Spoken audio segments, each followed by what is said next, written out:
Okay. Capo, you my boy, you know. You were here, but you over there too. On that garbage. Jim Jones. Nas, that's it. Nas. Capo.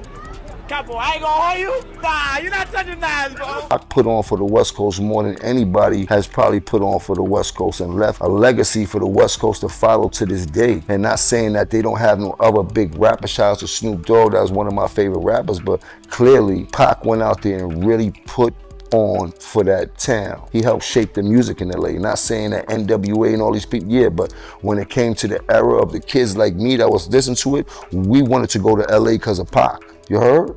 You heard Jones is back in the headlines, and this time it's not for another controversial claim, but for pouring out praise for none other than the legendary 2Pac Shakur on the Art of Dialogue podcast. Shout out to them. Now on the surface, that might seem like a straightforward moment of respect, but if you've been following the drama, you know there's a deeper story here. Just weeks ago, Jim Jones stirred up a massive storm when he publicly declared himself bigger than Nas, claiming Nas's time was over and new generations didn't even know him. These kids love me. They don't really know who Nas is. The internet absolutely erupted, and the backlash was brutal. Everybody smashed Jim Jones after that Nas comment, leaving him with no support. Legend. Nas put in work.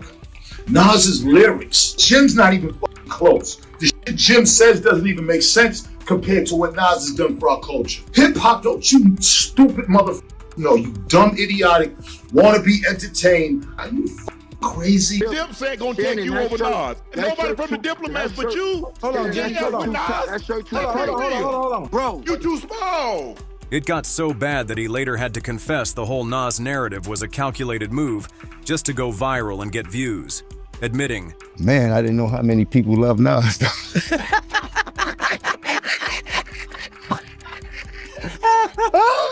Well, people, and I'm watching people go absolutely batshit crazy. Like, oh, damn. Yo, I know how to go viral. This is easy. We're in an easy society. If you like me, don't like me, know who I was, and now find out who I was, one click away from making me some money. Jim's saying, I'm better than Nas right now.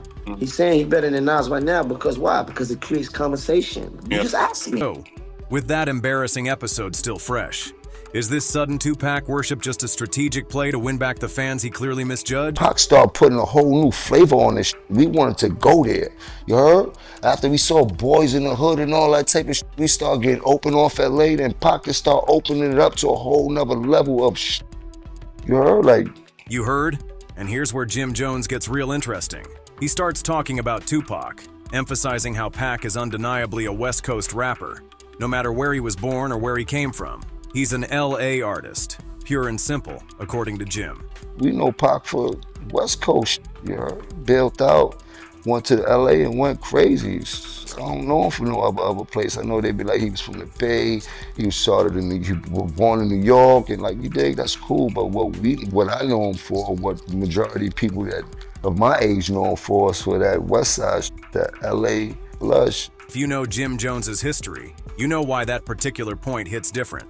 For months, Jim has been smashed and clowned by countless artists who've accused him of pretending to be a Harlem native, when according to them, he's not. You are not from Harlem. Why do you keep thinking that you are from Harlem, bro? You are not from Harlem. I did not grow up with you, my nigga. You was not there, man. You wasn't there, nigga. I don't even think he's from Harlem, tell you the truth. You don't think he's from Harlem? Nope. I think because they never talk about him being in Harlem. I think he's from North Bronx or some shit. You know, he claims a blood gang out there. Britney Spears claims a blood gang. So you can sit around and act like you've been around all this Harlem shit and everything. You ever see somebody from Harlem try to act like they from Harlem so bad that you got to keep saying, I'm from Harlem? From Harlem know who's from Harlem. You don't have to keep saying you from Harlem. So, by laying out this, no matter where you're from, you're where you represent argument for 2Pac, is Jim subtly trying to shut down all those critics who've been questioning his own Harlem roots? It certainly sounds like he's trying to rewrite the narrative, using a hip-hop legend as his unexpected shield. So for you look at him as an LA artist, because you got some people trying to push that, you know, he a Harlem rapper narrative. I mean, not saying he wasn't from Harlem, but he didn't have no footprint in Harlem. You heard? He didn't have no block in Harlem. It wasn't no hood that we knew Pac to be from. It wasn't like you heard he came to Harlem, got with a couple people from Harlem when he was doing movies like Above the Rim. He was over there by AK houses and all that shit with the homies and shit like that. But he didn't have no footprint in nowhere in New York. He knew people here, but he didn't came up hanging out in New York. Like nobody's ever said, yo, Pac is from New York. Nobody ever claimed him like a New York nigga. The Bay was the first thing we would probably say before anything when we first learned about Pac. He was an artist from the Bay, Digital Underground. Then he came, started doing the movies, came to New York, got locked up in New York, they built him out, went to LA, started bombing. That's all we knew. We only knew him to be a West Coast nigga. When we started learning his story and then he was putting his shit in double XL and the vibe and all that is when we started to learn about he born on the East Coast and was living in Baltimore and, you know what I mean? Like, what we know him for. It's that LA shit. It's that death row shit. You heard? Now, the whole reason Jim Jones even started talking about Tupac being a West Coast icon is because of Complex's recent list of the 50 greatest Los Angeles rappers of all time. And get this, the most legendary, the most iconic, Tupac Shakur, was nowhere to be found on that list. Well, that's people just hating on him from the West Coast, and I don't believe it's the actual fans from the West Coast. I just be thinking it's like hating ass rappers and industry. Because clearly, Pac put on for the West Coast more than anybody has probably put on for the West Coast and left a legacy for the West Coast to follow to this day. And not saying that they don't have no other big rapper. Shout out to Snoop Dogg, that was one of my favorite rappers, but clearly, to live and die in LA, Pac went out there and really put on for that town. You had top names like Kendrick Lamar taking the #1 spot, along with heavy hitters like Dr. Dre, Eazy-E, Ice Cube, Snoop Dogg, and even Tyler the Creator making the cut. But Pac? Missing. Honestly, that in itself is absolutely wild, and Jim Jones is probably not wrong on that point. But here's the million-dollar question. Why is Jim Jones suddenly jumping out to defend Pac's West Coast status now? He helped shape the music in LA. Not saying that NWA and all these people, yeah, but when it came to the era of the kids like me that was listening to it, we wanted to go to LA because of Pac. For many, the answer is obvious.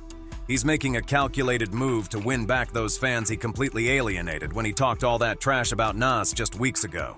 Nas or Jim Jones? Capo? Capo. Capo, I ain't gonna hold you. Nah, you're not touching Nas, bro. You nice, bro. You're not touching Nas. You know that, bro. Jim kept up with his era, though. But is he better than Nas? Okay. Come on now. As soon as we stop talking about this, he's gone. Where was he before this? Don't come get me, though. Don't come get Hoffa either.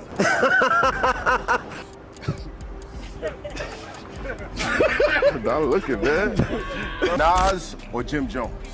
Nah, bro, stop. Okay. Capo, you my boy, you know. You here, but you over there too, on that go big. Nas or Jim Jones? Nas, bro. Nas. Nas or Jim Jones? Come on, man. I'm going Nas, man. Let's get it. Nas or Jim Jones? I don't even know who that is. Nas or Jim Jones? Nas, that's it. Nas. Jim Jones. I knew it. Nas and Jim Jones. I want to hear. I want to hear. No, but this is the genius thing right here that everybody not realizing. The fact that you asking me that, the fact that you right now asking me that question right now, this is what this is all about. It's about algorithm, man. Yeah. Jim understands the power of algorithm, the power of the internet. Oh man, we know who Nas is. We know what Nas did. We understand the greatness in Nas is a rap god. God. Jim saying, I'm better than Nas right now. He's saying he's better than Nas right now because why? Because it creates conversation. You just ask me. Feel how you want to feel. Yeah. Nigga, go say you better than whoever. Feel it. Go up it. Like, you better than the world. Like, that's how you feel. That's how you feel. Wear that. You understand? But you could feel that way privately, right? Right. You could feel that way in the studio. I'm in the studio. We all in the studio. I'm like, man, I gotta kill everybody in here. Yeah. But when you say it to the public, you got to know what come back with that. And the fact that he already knew what it come with. He know what it come with. You know it. Yeah, like, you know. What it come with, but it don't matter because it's about it's about the conversation that creates the algorithm that creates this energy that every time you turn around, now he viral. Pac had the theme music to a lot of things that I was going through. Definitely one of my favorite rappers of all times, 100%. He had a big hold on me very influential in my life coming up, being rebellious and banging and shit like that. This is really not about the this is really just about the conversation. It ain't about us really picking one up over the other. Yeah. This is not what this is about. Sure. I know exactly what it is. Spirit of competition, man. We all feel like we the best and I respect it. Actually, for sure. Jim Jones, like I think I love Jim Jones. You know, and like we all had we've all been to a party and one of his songs that come on, it like turned us up. Like, all right, I was waiting to hear this. Like now I can get there. You know what I'm saying? So I didn't want to discredit Jimmy. I just didn't like that the conversation started from like, you know exactly what he's doing. 18-year-old conversation in the spirit of competition. But that is a perspective though, right? So that is a perspective for some. See, the thing about this is this. Everything is from your own point of view. For me, and a lot of things is from whatever your social circle is. So you had a 19-year-old that said that he wasn't tapped in with Nas. Right. Maybe that was just that 19-year-old because maybe that's what his social circle was, and he was more tapped in with Capo. So, you know, everything you got to take with a grain of salt, man, and everything is relative. We want to know what you think. Drop your take in the comments section below. Smash that like button if you found this breakdown insightful, and make sure you subscribe to Hot Spills for more raw, unfiltered hip-hop commentary every single day.